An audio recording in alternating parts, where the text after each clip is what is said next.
জাতীয় স্টেডিয়ামে আমার ঠিক পেছনেই বাংলাদেশ জাতীয় ফুটবল দল অনুশীলন করছে। 6 এবং 9 সেপ্টেম্বর নেপালের বিপক্ষে দুইটা ফ্রেন্ডলি ম্যাচ খেলবে কাঠমান্ডুর দশরথ রঙ্গশালা স্টেডিয়ামে। সেই ম্যাচ ঘিরেই এত আয়োজন বাংলাদেশ ফুটবল দলের।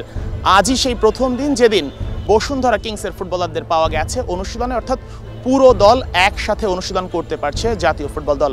গতকালকে অনূর্ধ্ব 19 দলের যেসব ফুটবলাররা ছিলেন এতদিন জাতীয় দলের সঙ্গে, তাদেরকে গতকালকে ছেড়ে দিয়েছেন কোচ হাভিয়ের কাবরেরা। তারা নিজ নিজ ক্লাবে ফিরে গেছেন কারণ আজকে প্রথমবারের মতো বসুন্ধরা কিংসের যেসব ফুটবলার আছেন, সাদউদ্দিন, তাজউদ্দিন, তপু বর্মন, তারিক কাজী সহ তারা সবাই একসাথে অনুশীলন করতে এসেছেন জাতীয় দলে। তো আজকের অনুশীলনের মূল যে জায়গাটা সেটা হচ্ছে হামজা চৌধুরীকে নিয়ে আলোচনা। সংবাদ সম্মেলন হচ্ছিল, সংবাদ সম্মেলনে কোচ কথা বলেছেন, ম্যানেজার কথা বলেছেন, তপু বর্মন কথা বলেছেন। গণমাধ্যম কর্মীরা প্রত্যেকের কাছেই একই প্রশ্ন করেছেন, হামজাকে কি ওই ম্যাচে পাওয়া যাবে কি যাবে না। এই প্রশ্নের উত্তর সবার কাছে একটাই, যে এখন পর্যন্ত নিশ্চিত করে বলা সম্ভব হচ্ছে না হামজা নেপালের বিপক্ষে খেলবেন কি খেলবেন না।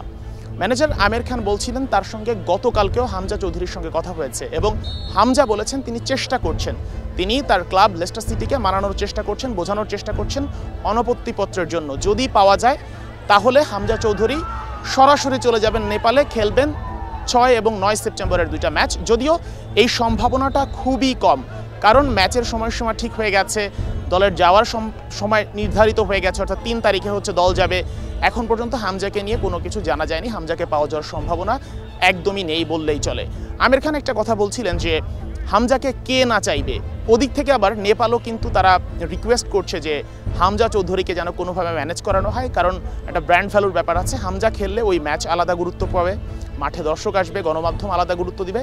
সব মিলে বাংলাদেশ দল যেমন করে চাইছে হামজাকে খেলানোর চেষ্টা করছে, ঠিক একইভাবে নেপালও চাচ্ছে যেন হামজা এনিহাউ ওই ম্যাচে থাকে। এই বারবার করে অনুরোধ করছে বাফুফেকে, কিন্তু শেষ পর্যন্ত পাওয়া যাবে কি যাবে না এটা বড় একটা সংখ্যা থেকে যাচ্ছে।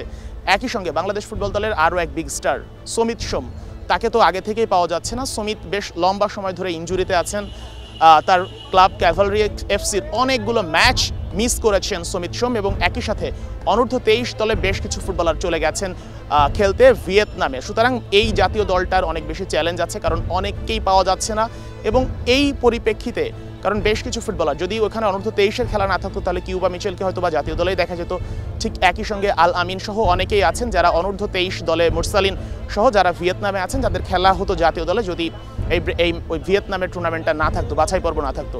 তো শেষ পর্যন্ত কোচ জানিয়েছেন যে তার হাতে যে রিসোর্স আছে তাদেরকে নিয়েই শেষ পর্যন্ত যাবেন নেপালে, এবং সেখানে লক্ষ্য একটাই, বাংলাদেশ দল 2টা ম্যাচে 2টাতেই জয় নিয়ে ফিরবে। দেখা যাক শেষ পর্যন্ত বাংলাদেশ দল কেমন করে। তবে কোচ, ম্যানেজার কিংবা প্লেয়ার সবার মধ্যে আত্মবিশ্বাস আছে যে হামজাকে যদি শেষ পর্যন্ত নাও পাওয়া যায় তারপরও তারা ভালো করার চেষ্টা করবে।